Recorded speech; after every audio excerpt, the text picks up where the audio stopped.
Bonjour tout le monde. C'est un grand plaisir de vous recevoir parmi nous à SCH Gelida. Je tiens d'abord à remercier mes chers collègues, membres du bureau local du SNESUD, qui ont travaillé d'arrache-pied pour mettre en œuvre cette rencontre.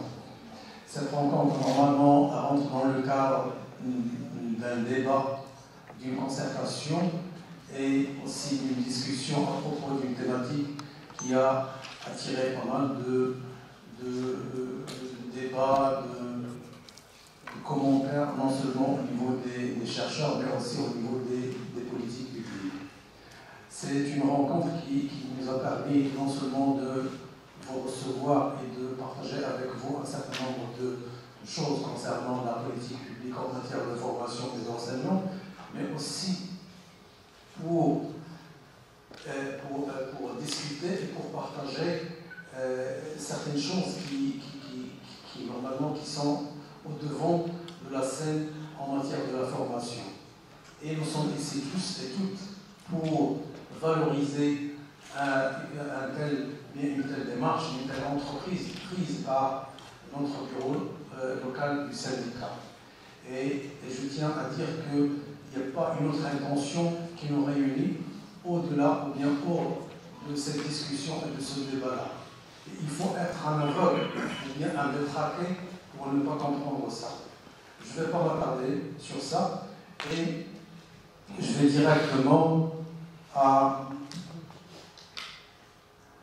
mon intervention. Mon intervention, normalement, ça nécessite beaucoup plus de temps pour mettre en exergue un certain nombre de choses, mais je vais faire de mon mieux pour synthétiser.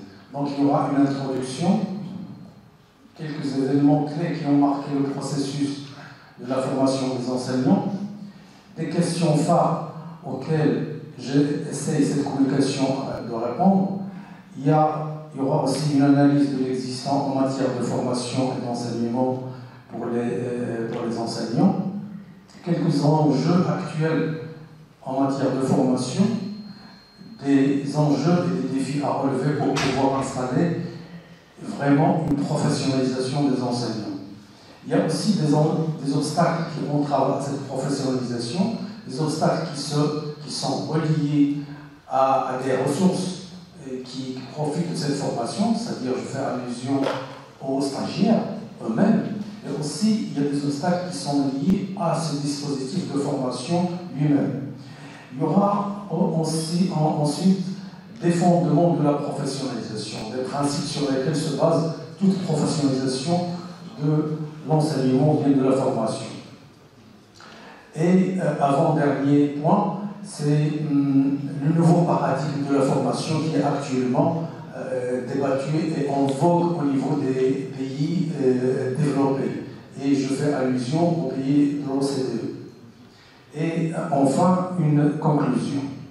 Donc le Maroc il vient de se doter en mai 2021 de ce fameux, je dirais, fameux document, nouveau modèle de développement. Ce document, c'est un fruit, comme vient d'être signalé tout à l'heure, c'est un fruit d'un travail collaboratif pour le seul objectif, c'est d'améliorer la qualité du capital humain. C'est l'un des objectifs stratégiques de cette action publique envisagée ou bien ambitionnée pour les 15 prochaines années. Et je dois dire que, normalement, on ne peut réussir n'importe quel développement si on ne fait pas, si on ne valorise pas suffisamment le capital humain. À titre d'exemple, d'après le dernier recensement de la population et des habitants de 2014, le Maroc enregistre toujours un grand taux d'analphabétisme.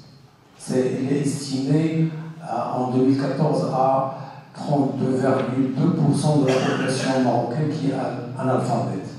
Donc, on ne peut parler d'un développement, que ce soit régional ou bien d'un développement adéquat, alors que presque un tiers de la population marocaine est analphabète. Avec le rythme, avec la cadence envisagé ou bien mis en place pour éradiquer ce fléau-là, il y a à peu près un progrès de 10% chaque année. Ce qui fait que normalement, en 2004, il y avait plus de 42% d'analphabètes, c'est-à-dire du taux d'analphabétisme en 2004. Et au bout de 10 ans, on est descendu à 32. Ça veut dire qu'on avance d'un point chaque année. Ce qui fait que, si on fait un petit calcul, donc on nécessite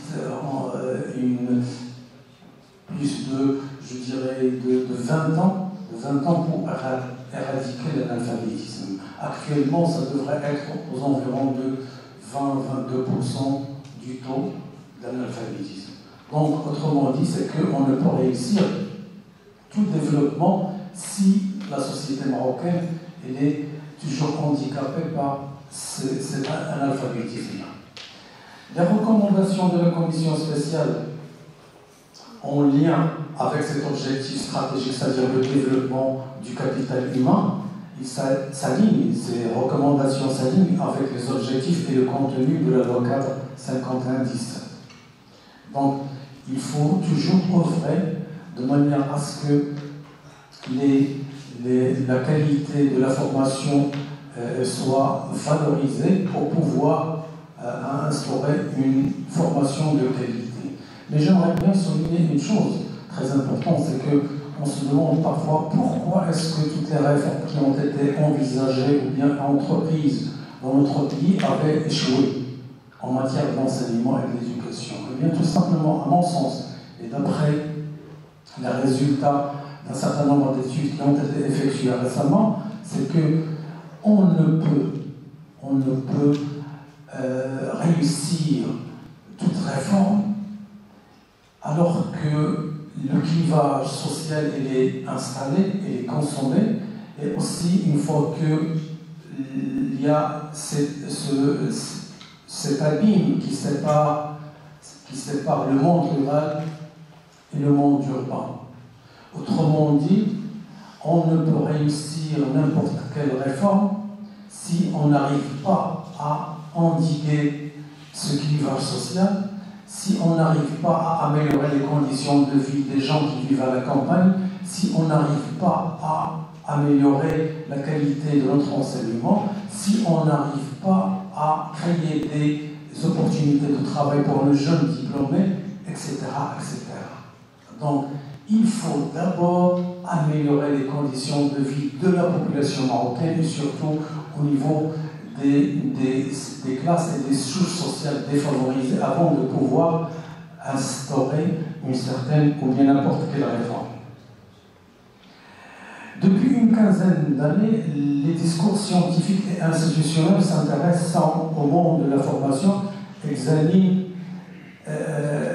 voire promeuvent l'avènement de la posture de l'enseignant professionnel. Un enseignant professionnel qui maîtrise un certain nombre de savoirs et de savoir-faire, mais aussi un enseignant autonome, un enseignant responsable, un enseignant réflexif dans son travail.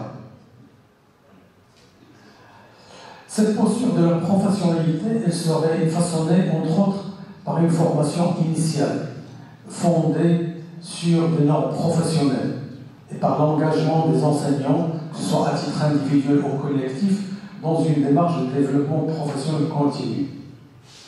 Dans cette même perspective, devenir un enseignant est un processus qui comprend la formation initiale et qui se prolonge tout au long de la vie.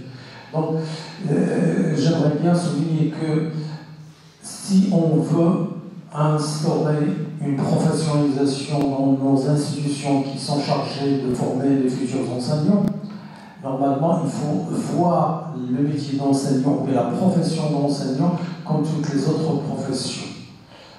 Autrement dit, c'est qu'il n'y aura pas de professionnalisation si l'enseignement reste toujours envisagé ou bien conçu au niveau des décideurs comme un métier qui se transmet d'une famille à une autre, d'une génération à une autre, de quelqu'un qui sait vers un autre qui ne savait pas ou qui ne sait pas.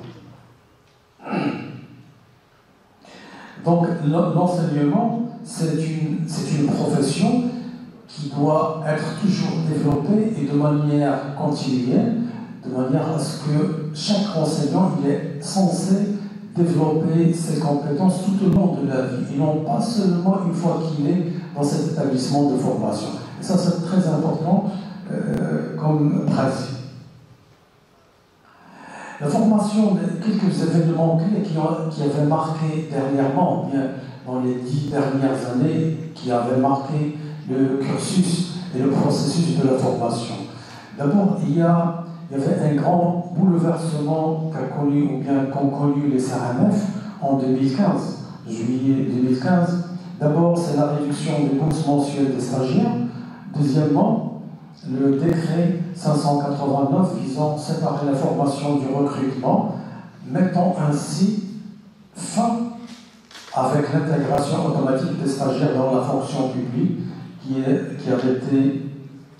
était toujours en vigueur depuis des décennies. D'autres remaniements avaient suivi, touchant plus précisément le curricula et les dispositifs de formation, sans oublier le transfert du concours aux ARF. Le dernier changement qui a marqué l'année en cours est relatif aux conditions d'accès au CRMF. On a limité l'âge à une trentaine, on a exigé un certain nombre de mentions, des moyennes en matière d'évaluation, bien de notes de validation. L'année en cours a vu aussi la mise en expérimentation d'un nouveau dispositif de formation basé sur les moyens et les savoirs. Basé sur les moyens et les savoirs à transmettre. C'est ce qu'on est en train de faire. La problématique, comment pourvoir les enseignants en formation et en cours de carrière, comment les pourvoir, de moyens de poursuivre ce processus et quelle offre de professionnalisation, comme dit Witkowski, est proposée aux enseignants au sein des institutions responsables de la formation des enseignants. Quelques questions auxquelles j'aimerais bien répondre à la fin de cet exposé. Comment les stagiaires représentent-ils leur profession? Comment apprennent-ils les pratiques enseignantes? Quelle approche adopter pour la formation des enseignants? Va-t-on vraiment, effectivement, vers une professionnalisation des enseignants? Est-ce que les activités identifiées pour le métier d'enseignant répondent-elles aux nouveaux besoins et défis à relever en matière de formation? Des constats, ou bien d'après l'analyse de l'existant. On voit que le métier d'enseignant n'attire plus les jeunes diplômés dans les pays développés. Donc, par exemple, au Canada, aux États-Unis, dans un certain nombre de pays anglo-saxons, les jeunes diplômés fuient catégoriquement, systématiquement la fonction de l'enseignant. Tout simplement parce que le fait de passer une vingtaine, une trentaine d'années dans la même carrière, c'est très, pour ne pas dire trop difficile à assumer. D'abord parce que c'est une profession stressante, et ensuite parce que ça exige un investissement personnel et professionnel beaucoup plus important. Si on arrive à atteindre les soixantaines sans jamais avoir une maladie chronique, ça c'est le bonheur de tout enseignant.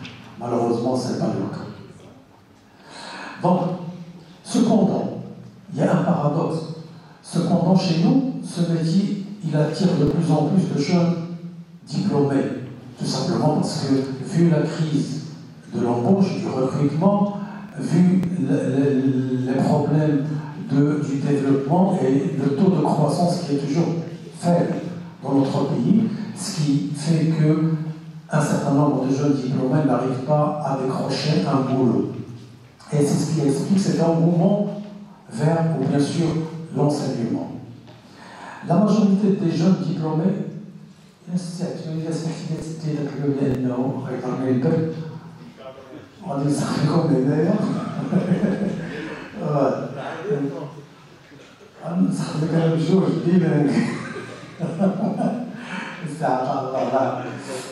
bon, la majorité des jeunes diplômés viennent de souches sociales modestes ou très modestes avec des profils fort différents, ce qui explique cet amalgame de profils dans les CRMF. La quasi-totalité des enseignants, bien des futurs enseignants, sont mal formés, affectés dans des zones rurales ou périurbaines, ce qui entrave malheureusement à la qualité des performances des élèves. Donc il y a pour le monde rural, les élèves du monde rural souffrent d'un certain nombre de handicaps et on leur ajoute l'affectation des jeunes stagiaires, c'est-à-dire qui manquent d'expérience et de savoir-faire. Il y a aussi, toujours en matière de l'existant, l'absence de l'intérêt accordé à la promotion du métier enseignant dans le cadre de la formation tout au long de la vie. Le dispositif mis en pratique il y a des décennies ne donne pas suffisamment d'importance au développement des compétences professionnelles tout au long de la vie de l'enseignant, comme les autres métiers. Le dispositif de formation actuel est basé sur des contenus à dispenser et non sur les résultats ou acquis d'apprentissage, et ça c'est très important comme notion ou bien concept clé, c'est-à-dire acquis d'apprentissage. Donc il faut revoir tout un dispositif de formation.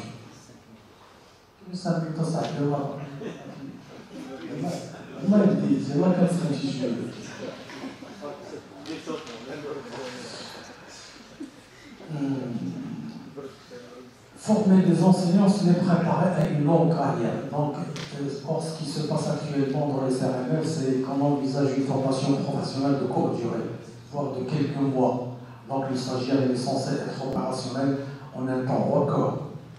Donc, préparer des professionnels de l'enseignement exige des adaptations continuelles. La formation actuelle est fondamentalement basée sur l'imitation et l'apprentissage sur le tas.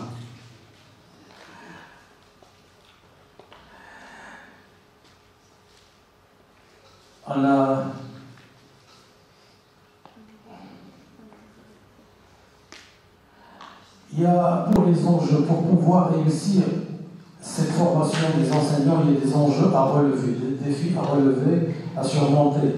D'abord, il y a ce changement de paradigme.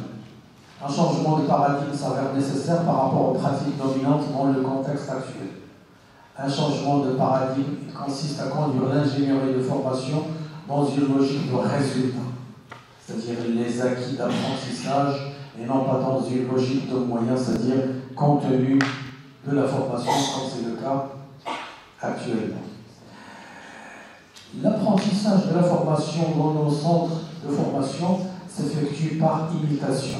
Elle est fondamentalement basée sur une épistémologie positiviste qui consiste à prescrire les comportements et pratiques pédagogiques attendus du futur enseignant pour assurer les effets attendus chez les élèves. Donc en final, c'est une approche techniciste.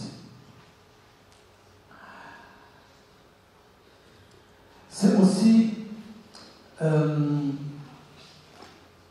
crois que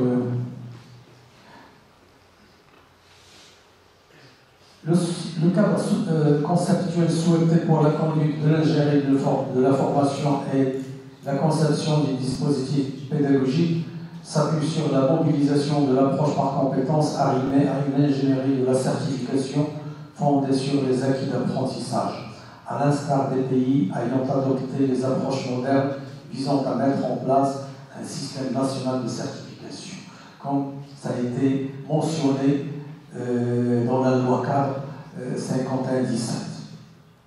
Donc cette démarche est structurée en 3 phases. L'élaboration des acquis des apprentissages, la production des acquis, l'évaluation de ces acquis en vue de la certification du stagiaire. Donc la certification du stagiaire consiste en la délivrance d'un document qui certifie qu'à l'issue d'un parcours de formation, son titulaire maîtrise les acquis d'apprentissage nécessaires à l'exercice de la fonction. Pour le métier d'enseignant, le point de départ est l'analyse des situations de travail. Chaque situation de travail est exprimée en activité et en sous-activité. Ces dernières sont exprimées en termes d'acquis d'apprentissage. Donc, chaque activité elle est subdivisée en sous-activités et en termes et finalement, pour être qualifié à exercer le métier, il doit y avoir une certification. Du point de vue de la personne qui cherche à posséder ses acquis d'apprentissage, 3 modalités de production. peuvent être combinés. Il y a d'abord la formation initiale, formation continue, formation non formelle. Je ne vais pas m'attarder sur un certain nombre. Les fonctions de l'enseignant, bien du futur enseignant, on s'attend de lui à ce qu'il soit instructeur. C'est quelqu'un qui dispense des connaissances et développe des compétences chez les apprenants. C'est un facilitateur de la connaissance et des savoirs. Et aussi, c'est un guide et motivateur des apprentissages tout au long de la vie. Obstacles qui entravent la professionnalisation. Il y a des obstacles qui empêchent à cette professionnalisation. D'abord, au niveau du stagiaire. Les stagiaires, ou bien le stagiaire titulaire de ce certificat délivré au niveau des CRMS, c'est un stagiaire qui est beaucoup plus préoccupé par son statut, c'est-à-dire sa titularisation, que par la gestion des inégalités et difficultés liées à l'hétérogénéité de sa classe. Les représentations liées aux difficultés rencontrées sont personnalisées. Donc, les nouveaux enseignants, les nouveaux stagiaires considèrent que les difficultés nécessitent des interventions proprement individuelles. Donc ça veut dire, une fois que les stagiaires sont affectés dans leur lieu de travail, ils représentent leurs difficultés comme des difficultés personnelles, individuelles, et non pas des difficultés liées à la profession ou bien au métier. Le passage d'une formation académique ou disciplinaire à une formation professionnalisante exige un accompagnement, ce qui n'est pas le cas aujourd'hui. L'objectif principal à préciser à ces jeunes stagiaires, c'est de les impliquer dans ce challenge, à savoir lutter contre les inégalités scolaires. Il faut aussi professionnaliser la relation stagiaire-accompagnateur. Ce rapport doit focaliser les apprenants les plus fragiles ou à haut risque pour éviter ce clivage social qui ne fait que s'aggraver. Peut-on qualifier la profession enseignante en tant que profession ou semi-profession? Pour qualifier une profession de professionnalisante, il faut qu'il y ait une adhésion à un certain nombre de normes et de règles collectives qui concernent le corps professoral ou bien le corps des enseignants. D'abord, ou bien en deuxième lieu, rationaliser les pratiques et gestes professionnels qui vont à l'encontre de l'apprentissage sur le tas comme c'est le cas actuellement. Le stagiaire ne dispose pas d'une base de savoir ou de compétences lui permettant d'agir de façon efficace dans sa classe.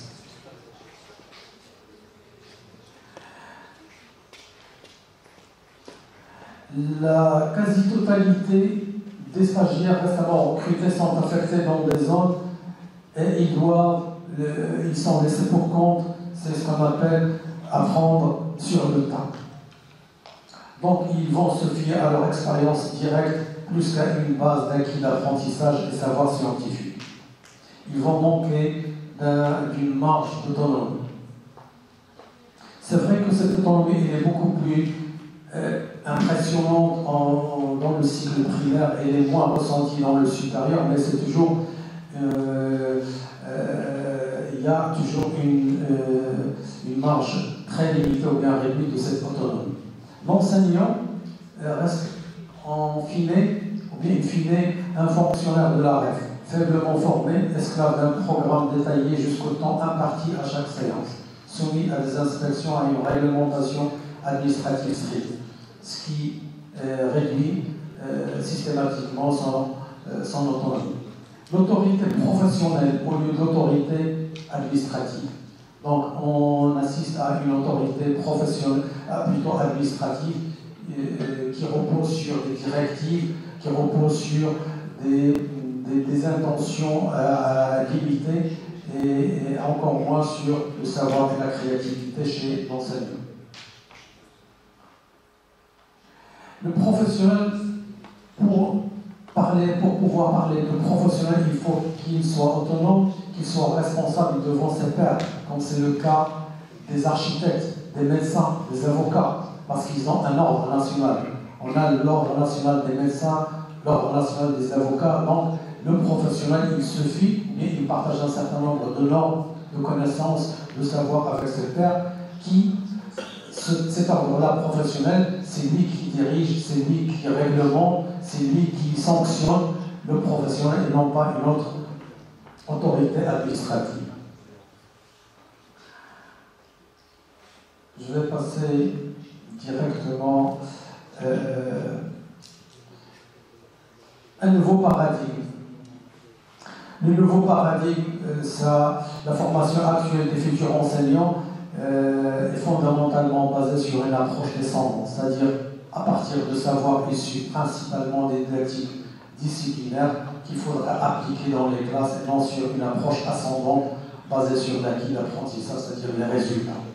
Les acquis d'apprentissage représentent les compétences que tous les futurs enseignants devront posséder, quel que soit le contexte dans lequel ils évoluent.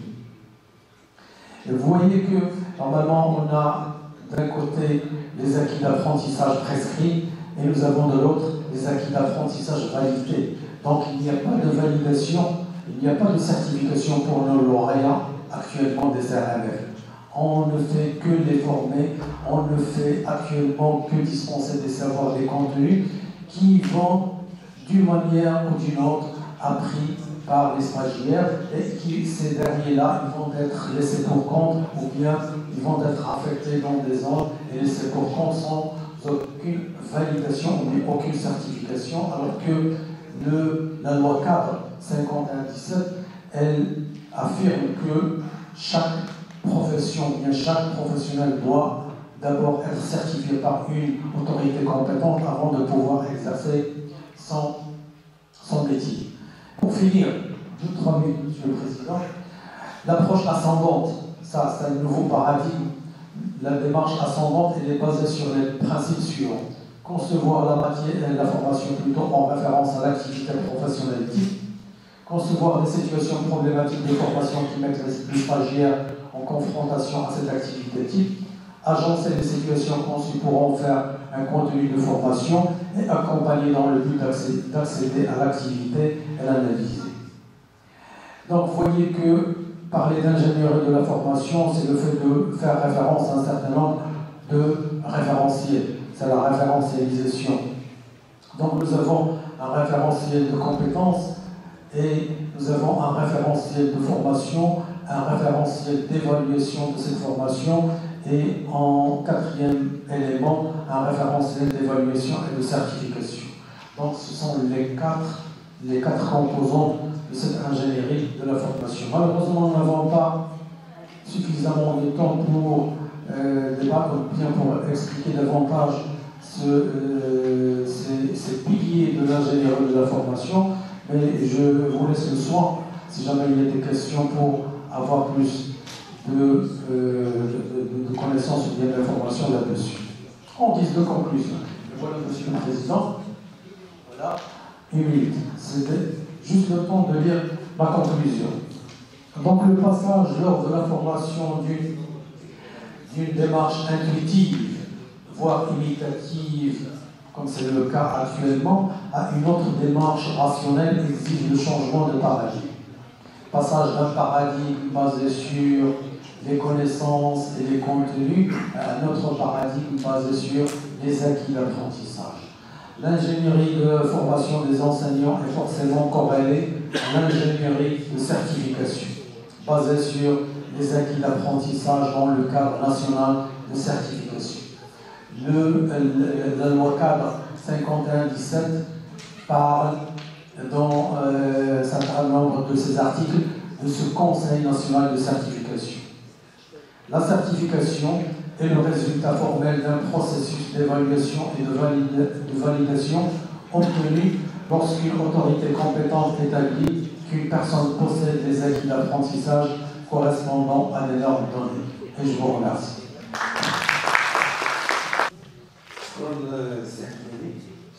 Moi, je voudrais revenir sur les 2 ou bien 3 questions qui ont été posées concernant ma communication. Et pourquoi j'ai dit que les réformes, ou bien les réformes déjà mises en place dans les dernières décennies avaient abouti à un échec, disons, eh bien c'est tout simplement parce qu'il y avait un décalage au niveau des autres secteurs. D'après les études récentes, il s'est avéré que on ne peut réformer l'enseignement ni l'éducation alors que les autres secteurs ou bien les autres secteurs d'activité souffrent d'un handicap majeur. Donc il faut résoudre les problèmes du chômage, les problèmes du taux de croissance annuel, les problèmes de l'enclavement du milieu rural et la satisfaction des besoins de la population rurale avant de pouvoir voir les résultats de la réforme. C'est ça c'est très important. Parce que le fait d'entamer la réforme en matière d'éducation et de l'enseignement et de laisser de compte ou bien pour compte cette population du milieu rural, de laisser aussi pérenner les problèmes relatifs au chômage, relatifs à l'enclavement des petits villages et du milieu rural marocain, ça ne peut aboutir. Deuxième question, bien deuxième élément de réponse, c'est que actuellement, moi j'ai traité, ou bien j'ai essayé de répondre à la question comment forme-t-on actuellement les futurs enseignants. Donc il y a deux paradigmes. Le paradigme actuel, c'est un paradigme qui dit, de manière beaucoup plus simple, pour ne pas dire simpliste, il suffit de dispenser les didactiques disciplinaires et les contenus de l'enseignement, et il suffit d'imiter les pratiques pédagogiques des enseignants d'accueil dans les établissements scolaires pour former le futur enseignant et apprendre le métier. C'est ce que dit ce paradigme-là. Le paradigme qui est maintenant en vogue et le paradigme déjà valorisé par un certain nombre de pays, surtout les pays anglo-saxons qui font partie de l'OCDE, ils ont adopté un nouveau paradigme. C'est un nouveau paradigme basé sur les acquis d'apprentissage. Les acquis d'apprentissage, ce sont des savoirs, ce sont des pratiques, ce sont des savoir-faire que doit maîtriser tout pratiquant ou bien tout praticien de la fonction, de la profession, avant de pouvoir l'exercer. Et ces acquis d'apprentissage doivent être validés et certifiés par une autorité compétente. C'est ce que dit explicitement la loi cadre. La loi cadre parle d'un CNC, d'un cadre national de certification. الإطار والمرجع الوطني يشهد. ماشي أي واحد دابا غادي يمكن يمشي يزاول أي مهنة بلا ما تعطاه واحد شهادة ديال الإشهاد أنه قادر على المزاولة ديال المهنة. وهذا الشيء اللي هو موجود حاليا في بعض القطاعات. وعطيت النموذج ديال لي زارشيتكت ولي زافوكا ولي ميدسان اللي هما يعطون دي زوردر nationaux, ordre national des architectes, ordre national des médecins, ordre national des avocats. Ça, ils forment des corps professionnels qui justifient, qui valident, qui certifient l'exercice du métier pour les nouvelles recrues. حنا ما عندناش دابا حاليا هذا السي ان سي في المغرب اللي هو منصوص عليه في القانون الاطار 51 17 غتينص عليه تينص عليه في واحد مجموعه ديال المواد ديالو واللي تيقول بالحرف le cadre national de certification, un outil d'identification et de classification des diplômes au niveau national, conformément à une grille référentielle de normes correspondant à des niveaux déterminés des résultats des apprentissages et qui prend en considération les besoins du marché, du travail et du développement de la société. Le CNC, il est une grille de validation légale le niveau أحسن le niveau 8. Et quand tu certifies, quand tu valides avec les acquis d'apprentissage, on te donne la position ou le positionnement. اما انت في لو دوغري واحد ولا جوج ولا ثلاثه ولا اربعه ولا خمسه ولا كذا. دونك هذا سكي فا موتيفي دافونتاج لي بروفيسيونيل. جو vous remercie.